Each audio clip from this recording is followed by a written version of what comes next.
Hello hello নমস্কার। আমি reverse swing গ্রুপের তরফ থেকে অভিষেক সান্যাল আপনাদের অ্যাডমিন কথা বলছি। শুভঙ্কর বাগচি আমাদের আর এক অ্যাডমিন, তাকেও আমি জয়েন করার ইনভিটেশন পাঠিয়েছি। আশা করি সে কিছুক্ষণের মধ্যে জয়েন করে যেতে পারবে। সেই ফাঁকে আমি শুরুটা করে দিই। আচ্ছা, আপনারা কি আমার কথা শুনতে পাচ্ছেন? যদি শুনতে পারেন একটু একটা ফিডব্যাক দিয়ে দিন, শুনতে পাচ্ছেন কি না।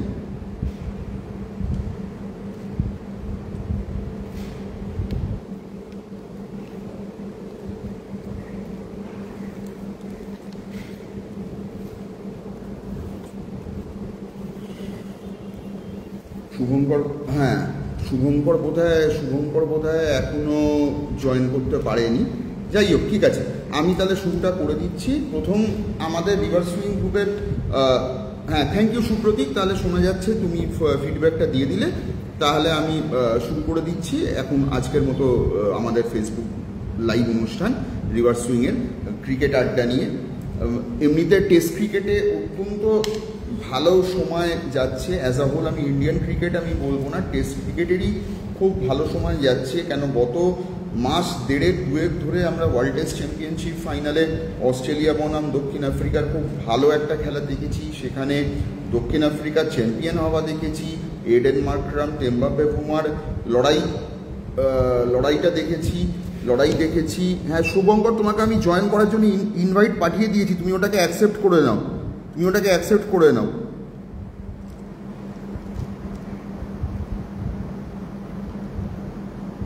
দেখো, তোমাকে আমি জয়েন করার অপশান পাঠিয়ে দিয়েছি, কিন্তু তুমি ওটাকে ইনভাইট করা, তুমি ওটাকে অ্যাকসেপ্ট করে নাও। অ্যাকসেপ্ট করলেই তুমি ঢুকে যাবে।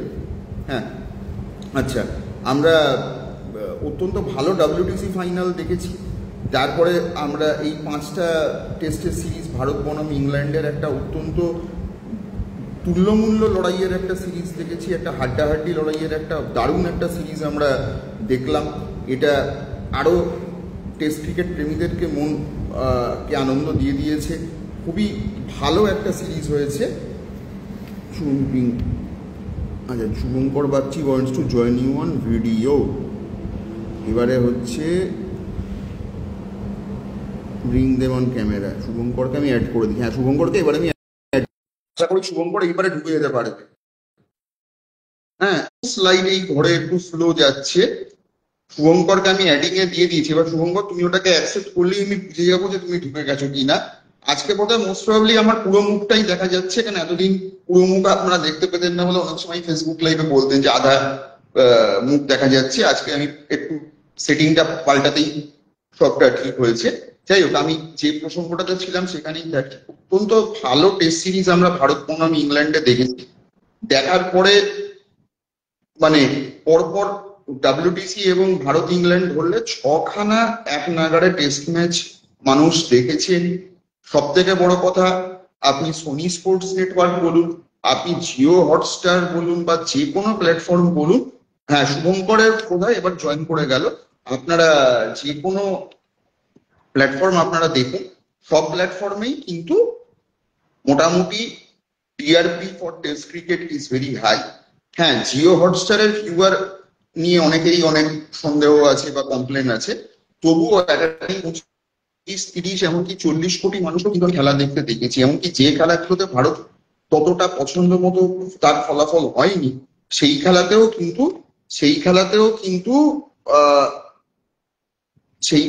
কিন্তু তোমার মানুষ দেখেছে।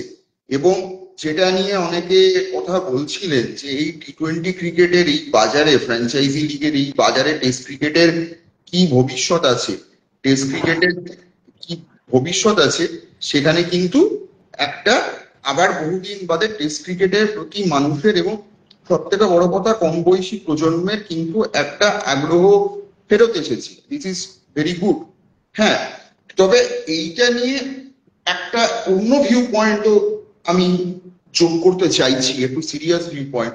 সেটা হচ্ছে, হ্যাঁ ঠিক আছে, টেস্ট ক্রিকেটের ক্রেজ তো এলো, কিন্তু এটা কতদিন সাস্টেন করবে, কতদিন এটা বাজারে এটা থেকে যাবে।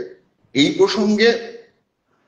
প্রসঙ্গে একটা কথা আমাকে এই গ্রুপের অন্যান্যরাও বলেছেন, বা নানান সময় রিভার্স সুইং এ কমেন্ট করেছেন, বা আরো অন্যান্য জায়গার লোকে আমাকে বলছে, হ্যাঁ আপনি তো বলছেন যে টেস্ট ক্রিকেটের প্রতি মানুষের আগ্রহটা ফিরেছে, কিন্তু এটা কি সাস্টেন আদৌ করবে, নাকি সারা বছরের ফ্র্যাঞ্চাইজি ক্রিকেটের এইসবের ভিড়ে এটা হারিয়ে যাবে আবার? আমি বললাম যে দেখুন, টেস্ট ক্রিকেটের আঙ্গিকের কিন্তু পরিবর্তন হয়ে গেছে। টেস্ট ক্রিকেট, আজকের টেস্ট ক্রিকেটকে কিন্তু আপনি 1970, 80, এমনকি 90 এর টেস্ট ক্রিকেটের সঙ্গে কিন্তু একে মেলালে আপনি পারবেন না। হ্যাঁ, একে কিন্তু আপনি মেলাতে পারবেন না। আজকের টেস্ট ক্রিকেট কিন্তু আলাদা।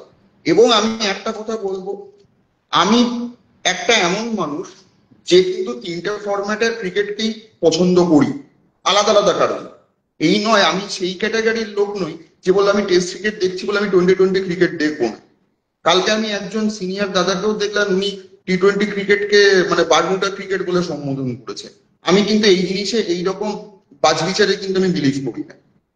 মানে আমি ক্লাসিক্যাল ক্রিকেট পছন্দ করছি বলে আমি পপ মিউজিক দেখবো না, আমি লোকগীতি শুনবো না, বা আমি অন্য কিছু দেখবো না, আমার মনটা কিন্তু এরকম নয়। ক্রিকেট দেখতে গেলে প্রথম কথা হচ্ছে ক্রিকেট আপনাকে শেখায় অনেক ওপেন মাইন্ড হতে। একটা জিনিস একটা জিনিস হ্যাঁ, শুভঙ্করকে আমি এবারে অ্যাকসেপ্ট করে দিলাম। হ্যাঁ, আশা করছি এইবারে ও হয়ে যাবে।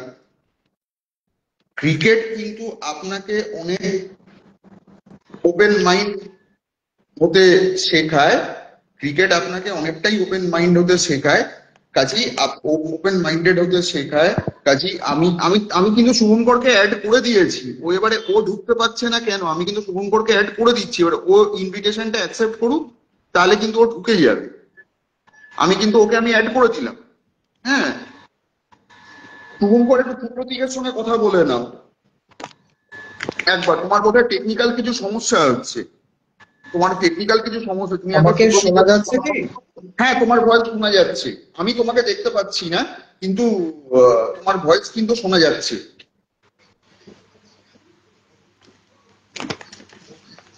হ্যাঁ শুভঙ্কর, তুমি আমাকে শুনতে আমি পাচ্ছ এখন? কিন্তু তোমাকে আর আমাকে দুজনকেই দেখতে পাচ্ছি। হ্যাঁ, আমি তোমাকে দেখতে পাচ্ছি না, কিন্তু তোমার ভয়েসটা শুনতে পাচ্ছি।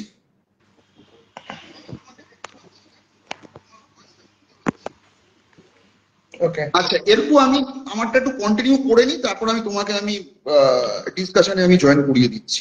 হ্যাঁ, যেটা যে প্রসঙ্গটাতে আসছিলাম, যে ক্রিকেট কিন্তু আপনাকে ওপেন মাইন্ডেড হতে শেখায়। আপনি টেস্ট ক্রিকেট দেখছেন বলে টি-20 ক্রিকেট বা ওডিআই ক্রিকেট দেখবেন না, এইভাবে যদি আপনি বাছবিচার করতে যান, তাহলে কিন্তু আপনি ক্রিকেটের সঠিক আনন্দ পাবেন না। কেন? একটা জিনিস মাথায় রাখুন, আপনি এই 6টা টেস্ট ম্যাচ আজকে আপনি দেখলেন কেন? ওয়াই? কিসের টানে আপনি দেখলেন? এই 6টা টেস্ট ম্যাচের মধ্যে যদি 4টে টেস্ট ম্যাচ বিরক্তিকর ড্র হতো, মানে বুঝতেই পারছেন যে ঠুক করে খেলা হচ্ছে। যেরকম আমি একটা টেস্টের উদাহরণ দিয়ে আমি বলছি, 1997 সালে ভারত শ্রীলঙ্কা টেস্ট ম্যাচ। ভারত আগে ব্যাট করে 550 করলো, শ্রীলঙ্কা তারপরে 950 রান করলো। এরকম টাইপের টেস্ট ম্যাচ কি আপনি দেখতে আগ্রহী? নিশ্চয়ই নয়। আপনি কোন টাইপের টেস্ট ম্যাচ দেখতে আগ্রহী? যেখানে দুটো টিম সেম লেভেলে লড়ছে এবং ম্যাচটা ফলাফলের দিকে যাচ্ছে। আপনি কন্টেস্ট দেখতে চাইছেন। কন্টেস্ট বিহীন টেস্ট ম্যাচ যদি আজকে হয়, আপনি কিন্তু তাতে আগ্রহী হবেন না। তাহলে টেস্ট ক্রিকেটকে বাঁচাতে যাবার প্রধান বৈশিষ্ট্যটা কি? ডেড উইকেট চলবে না, যেটা আমাদের রঞ্জি ট্রফিতে হচ্ছে। যে একটা পাটা উইকেট বানিয়ে দিলাম, না ওটা চলবে না। র্যাঙ্ক টার্নার বানিয়ে দিলাম, না ওটা চলবে না। বোর্ডিং উইকেট বানা, থাকুক ম্যাচে। মানুষ লড়াইটা দেখতে চাইছে, কিন্তু ডেড রাবার টেস্ট ক্রিকেট কিন্তু পছন্দ করবে না। যেটা 60 বা কিন্তু মানুষ পছন্দ করেনি, যে জন্য কিন্তু ওয়ানডে ক্রিকেট খেলছে। কেন? মানুষের হাতে অত সময় নেই। আজকে অনেক জীবনযাপন করছে, আপনি মানুষ বা ফ্যাক্ট, আপনার কেউ সেই বা বিবর্তিত হতে হবে। মানুষ ক্রিকেটেও অবশ্যই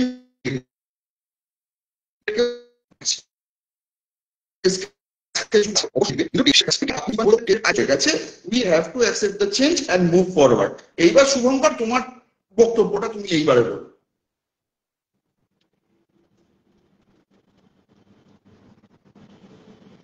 হ্যাঁ, শুনতে পাচ্ছ শুভঙ্কর এখন?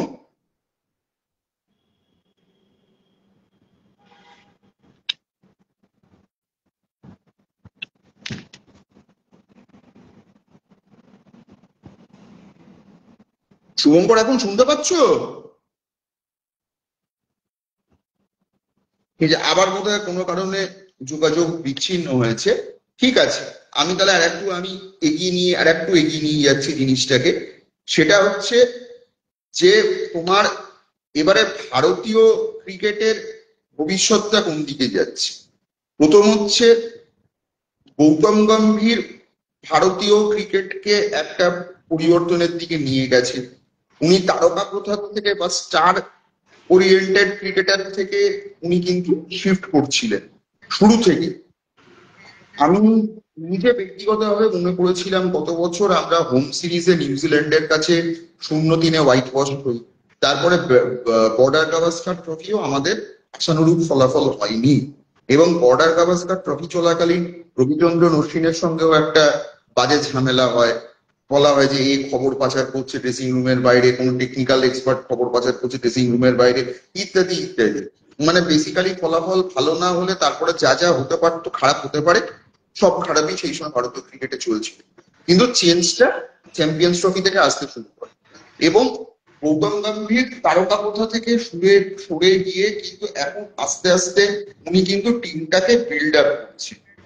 বিল্ড আপ করার নমুনা হিসেবে এবং বোর্ডও কিন্তু বিসিসিআইও ওনাকে একটা ফ্রি হ্যান্ড ওনাকে দিয়েছে। এখন তার প্রথম এফেক্টে আমরা দেখলাম রোহিত শর্মা রিটায়ারমেন্ট নিয়ে নিলেন। অশ্বিন তো আগেই রিটায়ার করে গেছিলেন অস্ট্রেলিয়া সিরিজে, আপনারা জানেনই। রোহিত শর্মা রিটায়ারমেন্টটা নিয়ে নিলেন। তারপরে বিরাট কোহলিও এক সপ্তাহের মধ্যে রিটায়ারমেন্ট টেস্ট ক্রিকেট থেকে নিয়ে নিলেন, এবং একটা নতুন টাইপের টিম নিয়ে কিন্তু শুভমান গিল ইংল্যান্ডে গিয়ে খেলবে। এখন এই সিরিজ চলাকালীনও বহুবারই আমরা যেটা নিজেদের মধ্যে আলোচনা করেছি, শুভমান গিলের ক্যাপ্টেন্সি কিন্তু শুরুতে ভালো ছিল না। যদি আমরা হেডিংলি টেস্টটা দেখে থাকি তখন কিন্তু শুভমান সেই লেভেলের ভালো ক্যাপ্টেন্সি করেন, কেন উনি একটু ডিফেন্সিভ হয়ে গেছিলেন। অ্যাপ্রোচটা অতটা বোল্ড অ্যাপ্রোচ ওনার মধ্যে আমি পাইনি একটা টেস্ট ক্যাপ্টেনের যেরকম হওয়া উচিত। শুভমানের ব্যাটিং নিয়ে আমি আলোচনা করছি না এই সময়, শুধু শুভমানের ক্যাপ্টেন্সিটা নিয়েই আমি বলছি। কিন্তু পরে আস্তে আস্তে সেকেন্ড টেস্ট থেকে কিন্তু শুভমানের মধ্যে আমি একটা চেঞ্জ আমরা সবাই লক্ষ্য করলাম। সব থেকে বড় কথা, Shubman learn from his mistakes, picked up where he went wrong. ও কিন্তু সেগুলোকে নিয়ে কিন্তু ও নিজের কোর্স কারেকশন করেছে, এবং সেই কোর্স কারেকশনের এফেক্টটা কিন্তু আমরা সেকেন্ড টেস্ট থেকেই কিন্তু আমরা নোটিস করলাম। এবং আমার সব থেকে যেটা ভালো লেগেছে, আপনি যদি এই পঞ্চম টেস্টটা দেখে থাকেন, পঞ্চম টেস্টের পঞ্চম দিন যখন 35টা রান আর বাকি এবং হাতে 4 উইকেট আছে, শুভমান গিল কিন্তু হাত ছেড়ে দেননি, এবং উনি কিন্তু জানতেন যে ওনার কাছে মোহাম্মদ সিরাজের রোলটা কি এবং প্রসিদ্ধ কৃষ্ণার রোলটা কি। He was very specific about his business, he was very specific about his job, যে কাকে দিয়ে আমি কোন রোল প্লেটা আমি করিয়ে নেব। This is very important. দেখুন, একটা ক্রিকেট খেলা আর ফুটবল খেলার মধ্যে কতগুলো পার্থক্য আছে। ফুটবল খেলায় কিন্তু the team coach or team manager is supreme, মাঠেও কিন্তু টিমটাকে তিনিই পরিচালনা করেন সাইড লাইনের ধার থেকে। ক্রিকেটে কিন্তু কোচের ভূমিকাটা অনেকটা স্ট্র্যাটেজিস্টের, কিন্তু ম্যাচ চলাকালীন ইম্প্রোভাইজড ক্যাপ্টেন্সির অনেক বেশি প্রয়োজনীয়তা থাকে।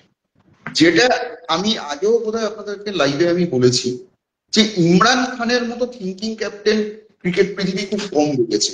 যদিও খেলার রীতি নীতি রেয়াজ সব পাল্টে গেছে।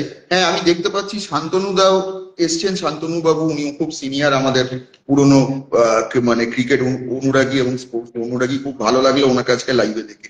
হ্যাঁ, যেটা বলছিলাম, যদিও ক্রিকেটের রীতি নীতি সিস্টেম অনেক পাল্টেছে, কিন্তু ইমরান খান টাইপের ক্যাপ্টেনের থেকে দেখে কিন্তু অনেক কিছু শেখার আছে।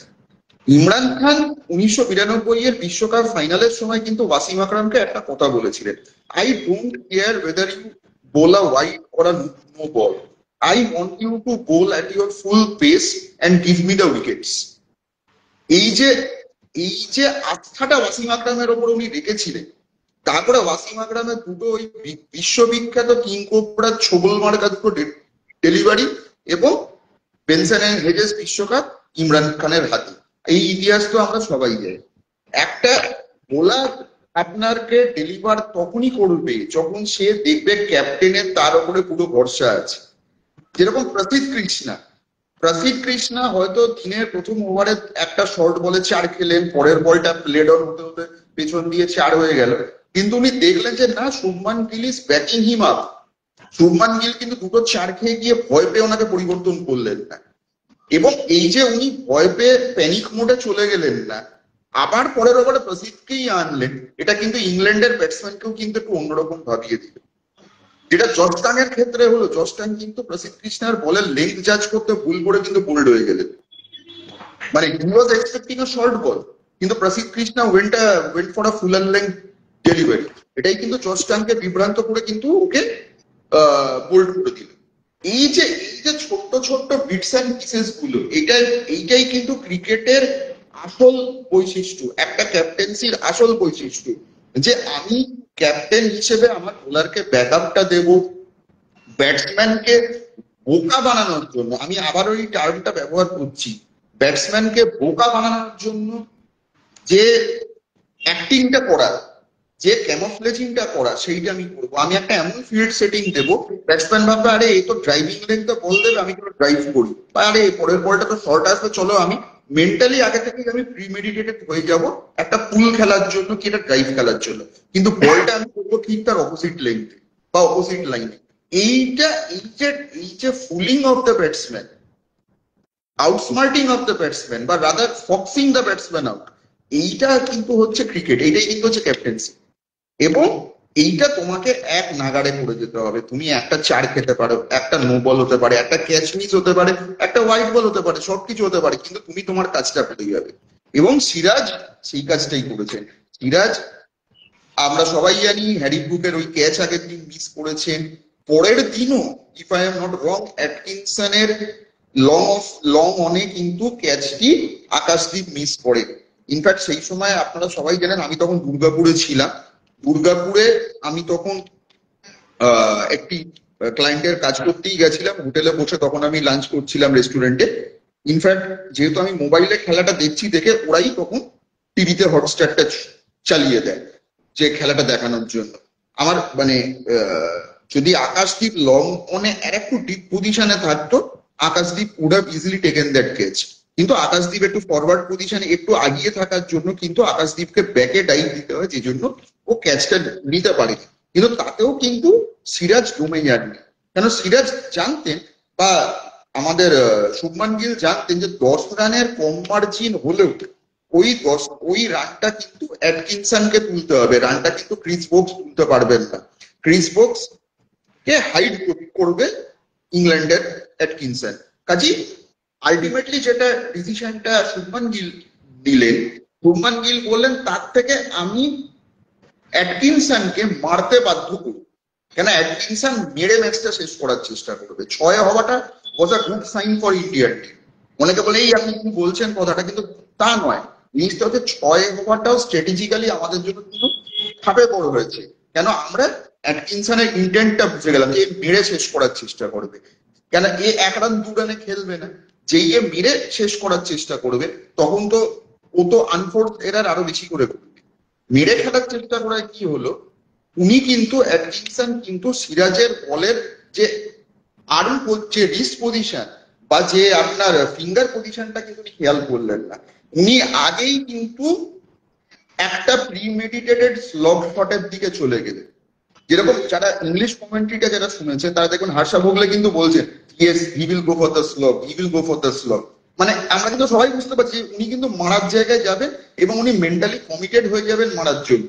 সিরাজ সেইখানেই কিন্তু আর্ম এবং রিস্ক পজিশনটাকে সফলভাবে রেখে বলটাকে হাওয়াতে সুইং করে খানিকটা রিভার্স করে কিন্তু বলটাকে সোজা অফ স্টাম্পে আছড়ে পড়লো। That is his brilliance.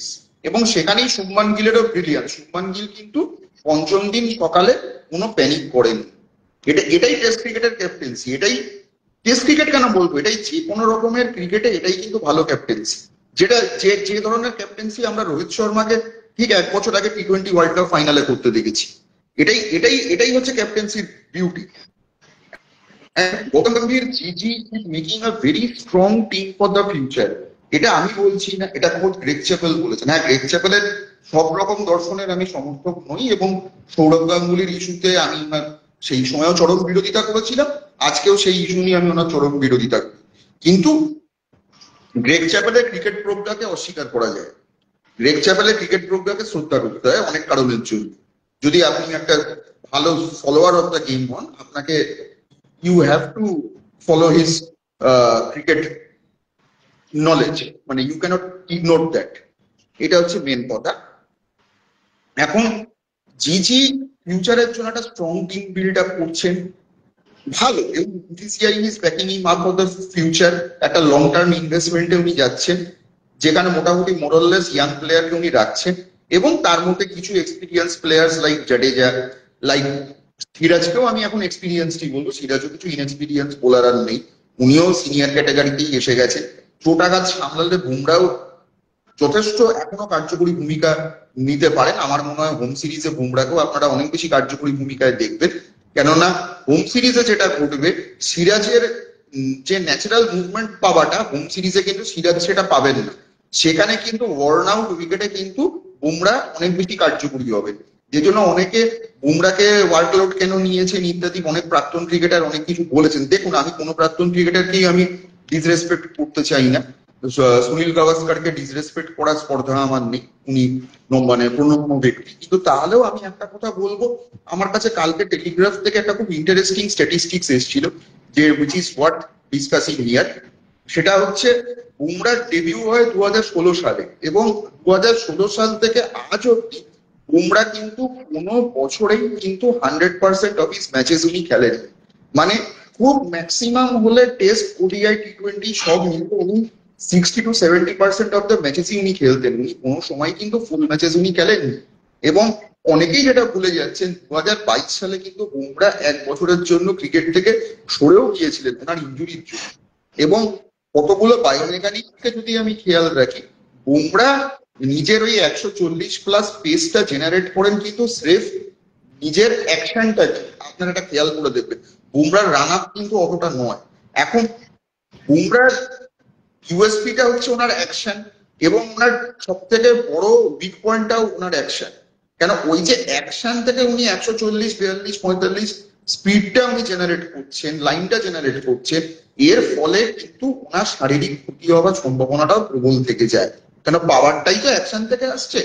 সিরাজের ব্যাপারটা কিন্তু তা না, সিরাজের কিন্তু একটা রান আপ আছে, রান আপ থেকে আস্তে আস্তে আস্তে আস্তে he is building up the গতি। আপনাকে কিন্তু সায়েন্সটা বুঝতে হবে।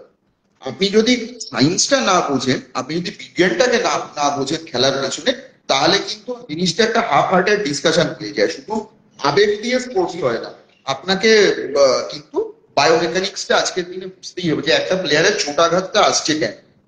কেননা কেউ বলতে পারে, মানে পুরোনো জমানার কপিলদের যেরকম মেন্টাল হেলথ নিয়ে, না it is an American word, depression is an American word ইত্যাদি। আমি দেখুন, আমি ওনার পার্সপেক্টিভে যাবো না, উনি অত্যন্ত লড়াকু ক্রিকেটার, বিরাট সংগ্রাম করে উঠে এসেছে। কিন্তু মেন্টাল হেলথ ইস্যুও তো সত্যি আজকে হচ্ছে, সেটাকেও তো আমি আজকের দিনে তো অস্বীকার করতে পারি না, যে জন্য স্পোর্টসের সাইকোলজিস্টের ভূমিকাটাও কিন্তু ভীষণভাবে বাড়ছে। প্যাডি আপটনকে আমরা ভারতীয় ক্রিকেটের একজন সফল মনোবিদ হিসেবে দেখেছি। প্যাডি আপটন শুধু ভারতীয় ক্রিকেটকে করেননি, উনি ভারতীয় হকি টিমেরও একজন অন্যতম সফল মনোবিদ হয়েছে।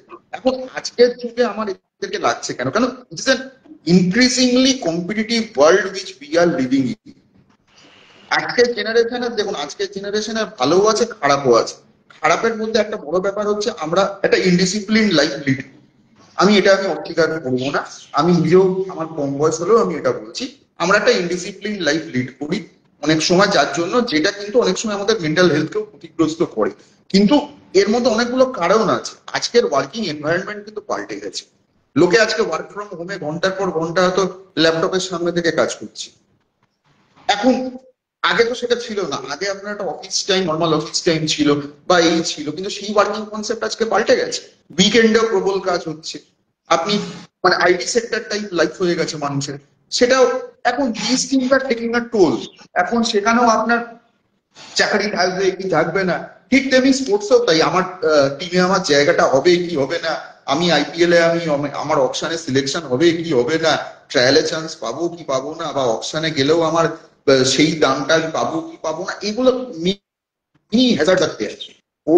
স্পোর্টসকেও যারা কেরিয়ার হিসেবে নিচ্ছে, তারা হচ্ছে খুব আনন্দ থাকছেন, যদিও আনন্দ থাকা উচিত, কিন্তু সেইটা সবসময় থাকছেন না। তাছাড়া আমার পিআর কিরকম হবে, আমার ব্র্যান্ডিং কিরকম হবে, কেরিয়ারটা খুব কেরিয়ারের সেলফ লাইফটা কম, শর্ট লিভড কেরিয়ার, কাজে আমাকে অল্প টাইমেই আমাকে রোজগার করে ফেলতে হবে, তারপরে আমার সেটা থাকবে না।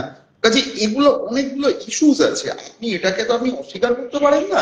এবং আজকের যুগটাকে আজকের হিসেবেই ভাবা উচিত। আমি যদি বলে দিই depression is an American word, বা কেউ কাউকে স্টুপিড স্টুপিড স্টুপিড বলে দিলেন, বা কেউ বলে যারে ওয়ার্কলোডটা কোনো ইস্যুই নয়, এখন সুনীল গাভাস্কারের মতো এত সিনিয়র ব্যক্তি এটা বলছেন, ঠিক আছে আমি ওনাকে ডিসরেসপেক্ট করছি না, কিন্তু যেহেতু উনি এত মানে এত নামকরা একজন ধারাভাষ্যকর, আমি এক্সপেক্ট করেছিলাম উনি একটু রিসার্চ করে বলবেন যে বুমরা 2016 সালে ডেবিউ করার পরে বুমরা কোনো বছরেই কিন্তু সব ম্যাচ খেলেননি, এবং কোনো বছরেই আমি দেখলাম 60 to 70% বেশি ম্যাচেস কিন্তু উনি খেলেননি। তার মানে উনি ব্রেক নিয়েই খেলেন, দিস ইজ হিজ স্টাইল, এটা আপনাকে মানতে হবে। আমি ওকে সব ম্যাচে পাবো না। এখন কেউ কেউ আমাকে বলেছেন তাহলে এই বছর কেন মুম্বাই ইন্ডিয়ান্স এর হয়ে কেন আইপিএল এ খেলবে। দেখো, IPL is a different ball game all together. IPL এর বোলিং আর টেস্ট ক্রিকেটের বোলিং কিন্তু এক নয়। আপনি শুধু সংখ্যা দিয়ে বিচার করবেন না, দুটো ক্রিকেটের কার্যকারণ কিন্তু আলাদা। আইপিএল এ আমি ডিফেন্সিভ বোলিং করছি, আমার মেন উদ্দেশ্য টি-20 ক্রিকেটে কিন্তু হচ্ছে রানটা বাঁচানো, উইকেট নেওয়া। টেস্ট ক্রিকেটে কিন্তু আমার মেন উদ্দেশ্য হচ্ছে উইকেট নেওয়া। কাজেই ওর বোলিং, ওর ফিল্ড সেটিং, ওর থট প্রসেসের সঙ্গে এর thought process, bowling field setting কিন্তু আলাদা, এবং এফার্টটাও আলাদা। আজকে আপনি একটা জিনিস দেখুন, আইপিএল এ আপনাকে কি করবে, বুমরাকে স্টার্টিং এ প্রথম পাওয়ার প্লেতে 2 ওভার দেবে, এবং তারপরে বুমরাকে স্লগে নিয়ে আসবে। এটা একদম এস্টাবলিশ ফরম্যাট। খুব দরকার পড়লে ওকে না 14-15 ওভারের মধ্যে না ওকে আরেকটা ওভার ওকে নিয়ে আনবে, যে তুমি একটু স্লোয়ার ডেলিভারি দাও বা রিভার্স দাও, দিয়ে রানের গতিটা কমো, বা একটা পার্টনারশিপ তুমি ব্রেক করে দাও। কেন কি রানের গতি কমে গেলেই ওখানে ব্যাটসম্যান আপনাকে উইকেট দিয়ে দেবে। কিন্তু test cricket is not that. Test ক্রিকেটে কিন্তু আপনাকে ব্যাটসম্যানকে ভাবাতে হবে, ওকে অ্যাটাক অনেক বেশি করতে হবে। কাজেই টেস্ট ক্রিকেটে কিন্তু মেন্টাল ফিজিক্যাল বার্ডেন কিন্তু ওর উপরে অনেক। এখন তাহলে আপনি বলবেন তাহলে কি বুমরার কেরিয়ার শেষ হয়ে গেছে? না, অবশ্যই নয়। আমি যতটুকু, যদি আমি খুব ভুল হয়ে না থাকি, এই হোম সিরিজ যে দুটো আসতে চলেছে, ওয়েস্ট ইন্ডিজ সিরিজটা নিয়ে আমি তাও অতটা মাথা ঘামাচ্ছি না, কিন্তু আমি যে ভারতীয় দলের যে ক্রীড়াসূচি দেখলাম, নভেম্বর মাসে বোধহয় প্রথমে গুয়াহাটিতে আছে একটা দক্ষিণ আফ্রিকার বিরুদ্ধে টেস্ট, এবং তারপরেই ইডেনে আছে। এই দুটো টেস্টে বুমরাকে ভীষণভাবে কাজে লাগতে চলেছে, সিরাজের থেকে অনেক বেশি কাজে লাগতে চলেছে।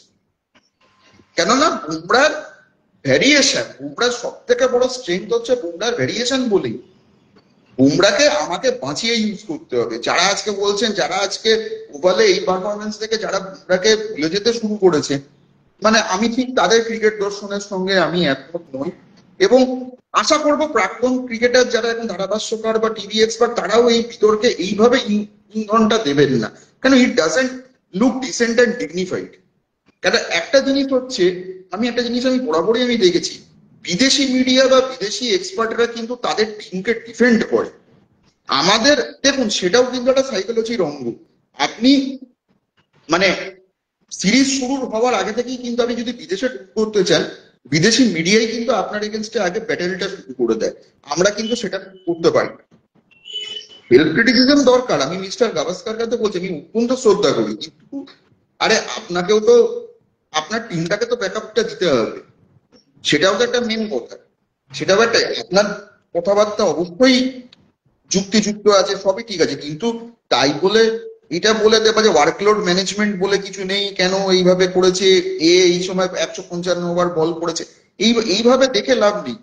আজকে এই সিরাজই যখন কোনো সিরিজে ফ্লপ করে যাবে, তখন কিন্তু মানুষ অন্য কথা বলবে, তখন মানুষ বলবে জার্সি জার্সি কই নেই। কাজে এইভাবে এই বিতর্কগুলো হয় না। You go into the basics, you go into the science of the sport, and then comment. এইটা হচ্ছে মেন। আপনি যদি সায়েন্সটা না বোঝেন, আপনি যদি আজকের বায়োমেকানিক্সটা না বুঝেন, যেরকম 1900। সেটা হ্যাঁ একটু বলো, করছি। শুনতে পাচ্ছ আমি? তোমার, হ্যাঁ হ্যাঁ হ্যাঁ, তোমার আমি হ্যাঁ, বরাবর এখন শুনতে তুমি পাচ্ছি। বলো, তুমি তোমার বলো। ফেসটা পুরোটা আসছে না, একটু ক্যামেরাটা একটু ঠিক করে। না না, এখন তোমার আসছে? ফেসটা পুরোটা আসছে না। না না, ফেস আসার দরকার নেই, তুমি আমার কথা শুনতে পারলে তুমি এবারে বলো। হ্যাঁ হ্যাঁ হ্যাঁ হ্যাঁ, এখন তুমি ঠিক এবারে আছে। তুমি একটু বলো।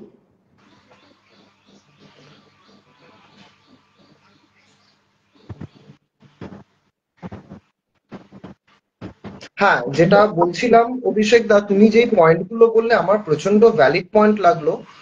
আহ, যেটা একদম লাস্ট পয়েন্টটাই আমি বলছি, গাভাস্কারের যে পয়েন্টটা তুমি বললে, আমার এক্সাক্ট ইয়ারটা আমার মনে খেয়াল নেই। সেটা হচ্ছে ইন্ডিয়ার একটা সিরিজ চলছিল যেখানে গম্ভীর একটা ব্রেক নিয়েছিল। সেটা হচ্ছে গম্ভীরের বোনের বিয়ে ছিল। হুম, তো 2009 সেখানে Sri Lanka Gambhir series. Took a holiday hmm and Gambhir went to his family. Hmm hmm hmm, right, ঠিক বলেছো। তো সেইখানে ইয়ে হ্যাঁ, সেইখানে গাভাস্কার একটা ইয়ে করেছিল, যে একটা কমেন্ট করেছিল যে দেশের খেলা ছেড়ে কেউ বোনের শাদিতে নাচতে যাচ্ছে, এটা আমি ভাবতেই পারি না, এরকম টাইপের একটা কমেন্ট করেছিল। হুম, রাইট রাইট রাইট, এরকম একটা ঠিক। এরকম একটা কমেন্ট করেছিল। তো যাই হোক, তা আমার যা মনে হয় গাভাস্কার প্রচন্ড রকম ভাবে কমিটেড, যে কেউ কমিটেড অবভিয়াসলি। কিন্তু আহ, একটা জিনিস খেয়াল করে দেখবে, এর আগের সিরিজে অস্ট্রেলিয়ার এগেনস্টে যখন ঋষভ পান্ত একটা বাজে একটা র্যাশ শট খেলে আউট হয়ে গেছিল হুম একটা হুম ক্রুশাল টাইমে, হুম, সেই সময় কিন্তু গাভাস্কার হচ্ছে কমেন্ট্রিতে বলেছিল যে স্টুপিড স্টুপিড অ্যান্ড স্টুপিড, কমেন্ট্রিতে আমার একদম। পরিষ্কার মনে আছে। হুম সেই ঋষভই যখন নেক্সট ইনিংসে যখন 66 অর 67 করলো আউট অফ 33 or 34 বলস, তখন গাভাস্কারই হচ্ছে ঋষভকে প্রচন্ড প্রেজ করেছিল। হুম, তো আজকে বুমরার যে ওয়ার্কলোডের ব্যাপারটা, যেই ব্যাপারটা হচ্ছে সেই ব্যাপারটা মেন, দেখো একটা জিনিস খেয়াল করে দেখবে, যারা একটু অন্য টাইপের বোলার হয়, যাদেরকে খেলতে ব্যাটসম্যানরা সমস্যায় পড়ে, একজন ছিল শোয়েব আক্তার। ঠিক হুম, আছে, শোয়েব আক্তার হয়তো হাতে মারাত্মক কিছু ভেরিয়েশন ছিল না, ওর পেসটাই অন্যরকম ছিল, ওর পেসটাকেই সবাই ভয় পেত। কিন্তু শোয়েব আক্তার দেখবে ওর ওই পেস, ওর ওই অ্যাকশন, যে একটা স্লাইডিং একটা অ্যাকশন ছিল, সেটার জন্য ও কিন্তু বরাবরই কিন্তু ও ইনজুরিতে পড়ে এসছে। করেছে, এবং হি ওয়াজ পাকিস্তান ফ্ল্যাট ফুটেড। কখনো শোয়েব আক্তারকে শোয়েব আখতার প্রিজার্ভ ওয়াজ করতে ফ্ল্যাট একটু ফুটেড, যের দেয়নি, জন্য শোয়েব সেরকম না, আখতারের যদি ইঞ্জুরি প্রচুর প্রিজার্ভ হয়েছে। করতে।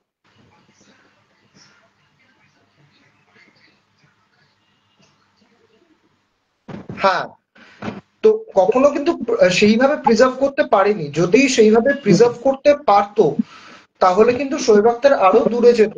Same happened with Shane bond, যেটা নিউজিল্যান্ড পারেনি শোয়েব হুম, আক্তারকে শেন বন্ডকে প্রিজার্ভ করতে। এক্স্যাক্টলি এক্স্যাক্টলি, এইটা ইন্ডিয়া যেটা এইটা খুব চাইছে এই ইম্পর্টেন্ট, ওয়ার্কলোড কাজে তোমাকে ম্যানেজমেন্ট তো দিয়ে, বুঝতে যেটা খুব হবে না। ভ্যালিড একটা বিষয়, বুমরাকে প্রিজার্ভ করতে চাইছে। হ্যাঁ, and there is nothing wrong with it. আমাকে দেখো, ওয়ার্কলোড ম্যানেজমেন্ট তুমি এটা বলছো, টেস্ট ক্রিকেটের জন্য যেটা কথাটা হলো, টেস্ট ক্রিকেটের এফার্ট আর একটা টি-20 ম্যাচের এফার্ট কিন্তু এক নয়। কাজেই আমি মানে আজকের যুগে দেখো, আজকের যুগে তুমি বিশ্লেষণ করতে গেলে কিন্তু তোমাকে মডার্ন সায়েন্সটা, মডার্ন স্পোর্টস মেডিসিনটা, এইগুলো নিয়েও কিন্তু তোমার চর্চা থাকাটা দরকার, না হলে কিন্তু তুমি একটা না, ব্যাপারটা কি হয়েছে এখন কিন্তু অনেক কোচ আছে যারা not necessarily good players, who have been good players, কিন্তু তারা যদি এই বেসিক্সটাকে জেনে প্রপার অ্যানালিসিস করে, সেখানে কিন্তু তারা বেটার কোচ হিসেবে প্রমাণিত হচ্ছে, এবং অনেক টিমের ক্ষেত্রেই আমরা এটা দেখতে পাচ্ছি মানে দিনকে দিন। এক্স্যাক্টলি। হ্যাঁ, আচ্ছা তোমার দেখো, তোমাকে আমি এবার আর একটা অন্য টপিকে যাচ্ছি। এবার সেটা হচ্ছে এবার দেখো, বিরাট তুমি কোহলি একটা আর জিনিস রোহিত খেয়াল শর্মা, করে তুমি দেখবে। কিরকম ভবিষ্যৎ দেখতে পাচ্ছ সেটা তুমি বলো এবারে আমাকে। হ্যাঁ, হ্যাঁ, শিওর। অনেকক্ষণ তো আমি কথা বললাম।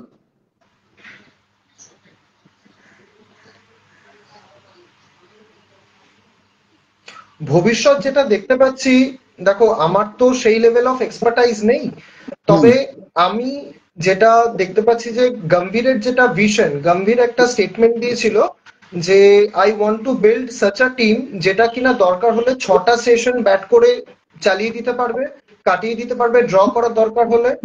আবার যদি একদিনে 300 রান চেস করে, 300+ রান চেস করে যদি জিততে হয় টিমটা, সেটাও করতে পারবে। এটা হচ্ছে ওর ভিশন। সেটার হুম জন্য তুমি দেখবে গম্ভীরের ক্যাপ্টেন, গম্ভীরের কোচিং স্টাইলটাই এমন, ও একটু মানে ও বরাবর কিন্তু সেই অর্থোডক্স ডিসিশনটাও নেয় না, as a coach, as a team manager, as a hmm mentor. ও কখনো সেই অর্থোডক্স ডিসিশনে ও একদমই বিশ্বাসী নয়। যেরকম নাইট রাইডার্সে হচ্ছে কেকেআর এ হচ্ছে সুনীল নারিনকে প্রমোট করা as a batsman opening A promote করা। তুমি আরেকজনের, আমি এখানে গম্ভীরের স্ট্র্যাটেজি বলতে গিয়ে আমি আরেকজনের কথা মেনশন করতে চাই, যার কথা তুমি অলরেডি মেনশন করেছো, সেটা হচ্ছে Greg Chappell. Exactly. Greg Chappell যখন ইন্ডিয়া টিমের কোচ হয়ে এসেছিল, হয়তো উনি ম্যান ম্যানেজমেন্টে প্রচন্ড রকম ভাবে দক্ষ উনি একদমই ছিলেন না, কিন্তু উনার ক্রিকেটীয় দক্ষতা নিয়ে, উনার ক্রিকেটের এক্সপার্টাইজ নিয়ে কোনো রকম কোনো সন্দেহ ছিল না। কিন্তু উনি এসে প্রথমবার গম্ভীর যেরকম সুনীল নারিনকে একটা প্রমোট করার চেষ্টা করেছিলেন একদম ওপেনিং এ, মানে যাতে পাওয়ার প্লেতে কুইকলি কিছু রান তুলে নেওয়া যায় টি-20 যুগে, Greg Chappell took that decision back in 2005 and 2006।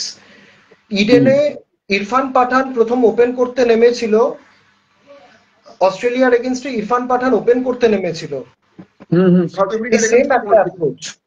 যদিও সেটা খুব একটা ক্লিক করেনি ব্যাপারটা। Right, right. তো গম্ভীর কিন্তু এবার গম্ভীর যখন সেই সেম ডিসিশনটা নিচ্ছে, সেটা কিন্তু অনেকে প্রচন্ড ক্রিটিসাইজ করছে। কিন্তু এটা যদি অস্ট্রেলিয়া হতো, অস্ট্রেলিয়ায় তুমি দেখো Shane Watson, he came into the team as an all-rounder, as a strike bowler, কিন্তু শেন ওয়াটসন পরে কিন্তু ওপেন করতে স্টার্ট করে। ঠিক আছে, এটা হচ্ছে অস্ট্রেলীয় মাইন্ডসেট যেটা গম্ভীরের আছে। তো আমার মনে হয় গম্ভীরকে আমরা যদি এখানে একটু সময় দিই, ও সেরকম ভার্সেটাইল প্লেয়ার তৈরি করা, বা প্লেয়ার অতটা স্কিলফুল না হলেও সেই ভার্সেটাইল মেন্টালিটিটা, যে দরকার পড়লে I can go and bowl and I can pick up 5 wickets, দরকার পড়লে I can make up quick 30-40 or quick 50, বা দরকার পড়লে আমি ক্রিজে দাঁড়িয়ে সেশনের পর সেশন টেস্ট ম্যাচে কাটিয়ে ড্র করতে পারবো। হ্যাঁ, এই জিনিসটাও বিল্ড করতে চাইছে গম্ভীর। মানে গম্ভীরের কোচিং এ তুমি বলতে সেটা পারো কিন্তু একদিনে এই হয় না, এই সেটার জন্য একটু সময় দিতে হয়। আমাদের আর ওয়াশিংটন সুন্দর বা রবীন্দ্র জাডেজার টাইপের প্লেয়ারদের কিন্তু গুরুত্বটা বেশি, মানে he is going for all-rounders, এইটা তুমি বলতে পারো। এক্স্যাক্টলি, হ্যাঁ, ও সেই আমি ধরনের তোমাকে যে প্রশ্নটা অলরাউন্ডার করেছিলাম স্পেসিফিক্যালি, প্লেয়ারদেরই যে কিন্তু ও বেশি ব্যাক করছে। মানে world cup 2027 is going to be a 50 ওভার্স affair. ওটা তো 50 ওভারের বিশ্বকাপ, ক্রিকেট বিশ্বকাপ। তা সেইখানে 2027-এর বিশ্বকাপের আগে মাত্র মানে ভারত খেলবে 27খানা একদিনের ম্যাচ, যা আমাদের কাছে শিডিউল আছে। তা এবং সামনে একটা অস্ট্রেলিয়ার এগেনস্টে 3টে ম্যাচের ওডিআই সিরিজ আছে, তারপরে ঘরের আমাদের সাউথ আফ্রিকার এগেনস্টে ওডিআই সিরিজ আছে, এইগুলো আছে। তা মানে Rohit Sharma as a captain and a batsman, কেন রোহিত শর্মা কিন্তু ওপেনিং এ গিয়ে এক্সপ্লোসিভ ব্যাটিং করেছে, যেটাকে আমরা ক্রিকেট বিশ্বকাপ বলো, টি-20 বিশ্বকাপ বলো বা চ্যাম্পিয়ন্স ট্রফি বলো, আমরা কাজে লাগিয়েছি ভালো মতো। এবং বিরাট কোহলি, মিডল অর্ডার্সে বিরাট কোহলি কি করতে পারে সেটা আমরা এই চ্যাম্পিয়ন্স ট্রফিতেও, ক্রিকেট বিশ্বকাপে তো বুঝেছিলামই, চ্যাম্পিয়ন্স ট্রফিতেও বুঝেছি। তা এদেরকে নিয়ে কি গম্ভীর 2027-এ ভাবছেন, নাকি গম্ভীর এখানেও একটা চেঞ্জ করে দিতে পারে, চান্স আছে? তোমার কি মনে হচ্ছে?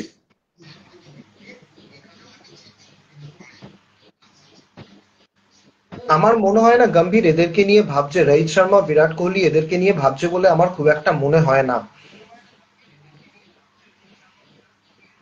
রোহিত শর্মাকে নিয়ে ভাবছে বলে তো আমার মনেই হয় না। আর হুম বিরাট কোহলি, সেটা ডিপেন্ড করছে অবভিয়াসলি বিরাট কোহলির কিরকম ফর্ম থাকে বলে, আমার সেটার উপর ডিপেন্ড করছে, কেননা বিরাট কোহলির ফিটনেস থাকবে, এটা আমি হুম একদম শিওর। হুম আমার যা মনে হচ্ছে, গম্ভীর এবার বিরাট কোহলির জায়গায় ওই 3 নম্বর কি 4 নম্বর মিডল অর্ডারে বা টপ 3 নম্বরে একটু সাই সুদর্শনকে গম্ভীর কনসিডার করার চেষ্টা করছে, okay as a backup batsman ready রাখার চেষ্টা করছে, হুম যার জন্য সাই সুদর্শনকে আইপিএল থেকে সোজা টেস্টে নিয়ে আসছে।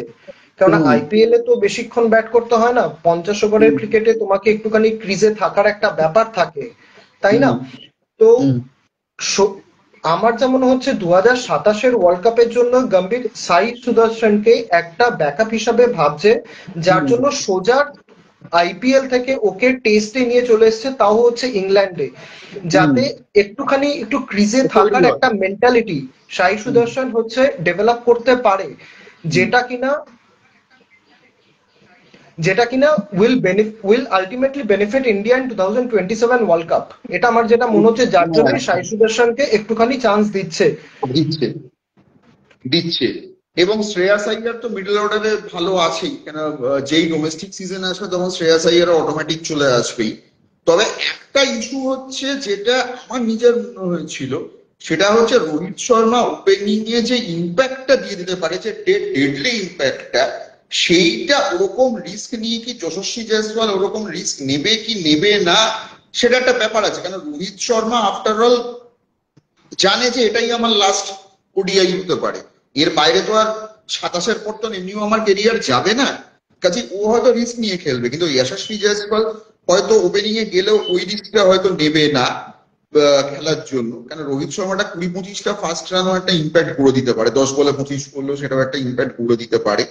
আর বিরাট কোহলির সব থেকে বড় ইউএসপি যেটা আমি এখনো মনে করি, যেটা বিরাটকে এজ দেবে, সেটা হচ্ছে দরকারের সময় ওর খুচরো রান নিয়ে খেলা। মানে he take singles ones and twos effortlessly, এবং সেইখানে দৌড়োটা, এবং ওই এক দুই করে কিন্তু ম্যাচ শেষ করে দিতে পারে।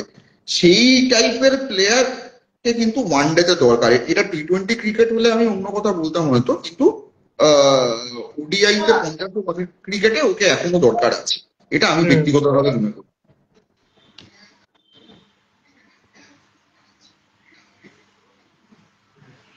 আমারও মনে হয়, জানো তো, বিরাট কোহলিকে দরকার। বিরাট কোহলি যে অ্যাঙ্কারের রোলটা প্লে করে টিমের মধ্যে, সেটা খুব ইম্পর্টেন্ট। সেটা অত ম্যাচুরিটির সাথে প্লে করার মতন প্লেয়ার, সেই হুম অ্যাঙ্কারের রোলটা প্লে করার মতন player, he is a leader. Hmm সেই সেরকম প্লেয়ার ইন্ডিয়া এখনো পেয়েছে কিনা আই এম নট শিওর। না, ভেরি ডিফিকাল্ট টু সে, বা মানে পেলেও ওই তাকে জায়গাটা কিন্তু সময় দিতে হবে, সাবস্টিটিউটেড তাকে হয়নি। তাকে গ্রুম করতে হবে। হ্যাঁ, সেই জায়গাটা সেই জায়গাটা সাবস্টিটিউটেড হয়েছে বলে কিন্তু আমার মনে হ্যাঁ, হচ্ছে। তো আমার মনে হয় বিরাট কোহলি এক্স্যাক্টলি, যেমন আহ, কিছু কিছু জায়গা মানে প্লেয়ার পাওয়া খুব মুশকিল ম্যাম, একদম মানে, তাও সেই কোয়ালিটির প্লেয়ার পাওয়া। যেরকম বিরাট কোহলির একটা জায়গা আছে ওর সেখানে, কিন্তু মানে আমার ওর সাবস্টিটিউট এখনো ইন্ডিয়ান টিমে আসেনি। ইন ফিউচার আসবে কিনা আমি জানি না, কিন্তু প্রপার বিরাট কোহলিকে রিপ্লেস করতে পারে এই মুহূর্তে এখনো কাউকে কেউ আসেনি। না, আসেনি। তবে এটা আমি আসেনি, শিওর, আনফর্চুনেটলি রোহিত আসেনি। Sharma will not be there, এটা আমি হ্যাঁ, একদমই শিওর। হ্যাঁ, রোহিত শর্মাটা তাও ঠিক আছে, জয়সওয়ালকে ট্রেনিং দিলে ও ব্লাস্টিং খেলা খেলে দেবে, সেটা নিয়ে কোনো ব্যাপার কিছু নেই। এবং এবং ওকে যদি গম্ভীর এবং গিল যদি ওকে ইয়েটা দেয়, যে না ঠিক আছে তুমি তাড়াতাড়ি খেলে আউট হলেও আমরা তোমাকে ব্যাকআপটা দেবো, যেরকম একটা সময় সেহবাগকে সৌরভ গাঙ্গুলি সেই কনফিডেন্সটা দিয়েছিলেন টেস্ট ক্রিকেট আসার ওপেনিং করার ক্ষেত্রে, যে তুমি আউট হলেও তোমাকে আমি সুযোগ দেব। সেই কনফিডেন্সটা যদি জয়সওয়ালকে মেন্টালি দিয়ে দেয়, তাহলে Jaiswal will be a good option in that slot. তবে রোহিত শর্মার হোয়াইট বল ক্যাপ্টেন্সিটাও বেশ ভালো এখন। তবে Shubman is maturing as a captain, Shubman যেভাবে ক্যাপ্টেন হিসেবে ম্যাচিওর করছে, সেখানে রোহিতের চান্সটা একটু আমার কমই লাগছে। তবে ইটস আ ডাইসি কেস এখনো, মানে লেটস সি অস্ট্রেলিয়া সিরিজ আর এই কিরকম যায়। ওভারঅল ভারতীয় ক্রিকেটের জন্য ভালো সময়, এটাকে আমি খারাপ সময় বলবো না, কারণ আমরা আবার টেস্ট ক্রিকেটে ঘুরে দাঁড়িয়েছি। এবং এই বছরে পরের মাঠে বিশ্ব টেস্ট চ্যাম্পিয়ন সাউথ আফ্রিকাকেও আমরা খেলবো, এবং ইডেন গার্ডেন্স টেস্ট পাবে, এটা নিয়ে সব থেকে বড় কথা। আই হোপ কলকাতার দর্শক এবারে টেস্ট ক্রিকেট দেখতে যাবে, আমার নিজেরও হুম। দেখার ইচ্ছে আছে। আহ, এই কাছাকাছি মানে ভালো সময়। এবং এশিয়া কাপ টি-20 আসছে, সেখানেও দেখা যাক কি হয়, কারণ এদের মানে সেটা নিয়ে একটা কাউন্টডাউন অবশ্যই রিভার্স সুইং করবো। আজকে আর খুব বেশিক্ষণ যাবো না, সেটা নিয়ে অবশ্যই একটা কাউন্টডাউন করবো। এবং আমাদের ইয়াং জেনারেশন অ্যাডমিনরাও এসে গেছে এখন, কিন্তু আমরা প্রথম ফিমেল অ্যাডমিন কিন্তু আমরা এই গ্রুপে আমরা নিয়েছি প্রথম। এবং এটাই শেষ নয়, আমরা আগামী দিনেও আরো যদি ভালো ফিমেল ক্যান্ডিডেটস থাকেন আমরা কিন্তু অ্যাডমিন হিসেবে আমরা নেব। এটা এটা নিয়েও আপনারা নিশ্চিন্ত থাকুন, আমরা আরো খুঁজছি ভালো যদি স্পোর্টসে ইন্টারেস্টেড থাকে, কেন মহিলাদেরও ক্রিকেট বিশ্বকাপ আসছে, সেটা নিয়েও আমরা ভালো মতো কাভারেজ আমরা করব আগামী দিনে এইটা নিয়ে বলার। এবং রিভার সুইং গ্রুপ আপনাদের জন্য আরো নতুন ভালো কন্টেন্ট নিয়ে আসছে, আরো সারপ্রাইজ নিয়ে আসছে। আমরা এই গ্রুপকে আরো সুন্দরভাবে আমরা এগোবো। 6,000 মেম্বার আমাদের ক্রস করে গেছে, সেই জন্য সব সদস্যকে অভিনন্দন। এবং এটা আপনাদের জন্যই সম্ভব হয়েছে। 6,000 কেন, এখন 6,220ও পার হয়ে গেছে, বোধ হয় 225 পার হয়ে গেছে আজকে সকালের আমি যা দেখেছি। কাজেই এটা আপনাদের জন্যই সম্ভব হয়েছে। আপনারা আমাদের পাশে থাকুন অনেক এবং পার হয়ে আগামী গেছে। দিনে হ্যাঁ, হ্যাঁ, আরো আরো বেশি আমাদের 6,200 সাথে plus। থাকুন। আমরা মোটামুটি বাংলা যত কটা স্পোর্টস ফেসবুক গ্রুপ আছে, আমি সবাই প্রতি শ্রদ্ধা সম্মান, কারণ এদের থেকে আমিও শিখি, আমিও এদের কন্টেন্ট দেখি না তা নয়, কিন্তু এদের সবার থেকে আলাদা পথে গিয়ে আমরা নতুন আঙ্গিকে খেলাটাকে আপনাদের সামনে তুলে ধরার কথা দিচ্ছি। আপনারা এতদিন অন্যান্য ফেসবুক গ্রুপে আপনারা যা দেখেছেন, রিভার সুইং এর কন্টেন্ট এর থেকে আলাদা হবে এবং আমরা অল স্পোর্টস গ্রুপ হব। শুধুই ছেলেদের স্পোর্টস নয়, আমরা মেয়েদের স্পোর্টসকেও কাভার করব, চেষ্টা করব ডোমেস্টিক স্পোর্টসকে কাভার করার। এবং সেইবার আগামী বছর তো ফুটবল বিশ্বকাপও আছে, তাছাড়া এশিয়ান গেমসও আছে, কমনওয়েলথ গেমসও আছে, আমরা সবকিছু নিয়েই আমরা করব। তাছাড়া টি-20 বিশ্বকাপ আছে, ভারতের ক্রিকেট তো আছেই, আমরা সব রকম নিয়ে করব। আপনারা আমাদের পাশে থাকুন, এইভাবে আমাদের উপর ভরসাটা রাখুন। আমরা আরো বেটার প্রফেশনালি ম্যানেজ গ্রুপ হয়ে আপনাদের সামনে আসতে চলেছি। এইটা এই প্রতিজ্ঞা রেখেই আজকে শেষ করছি। আপনারা সবাই ভালো থাকুন এবং রিভার সুইং এর পাশে থাকুন। নমস্কার। হ্যাঁ, সবাই ভালো থাকবেন।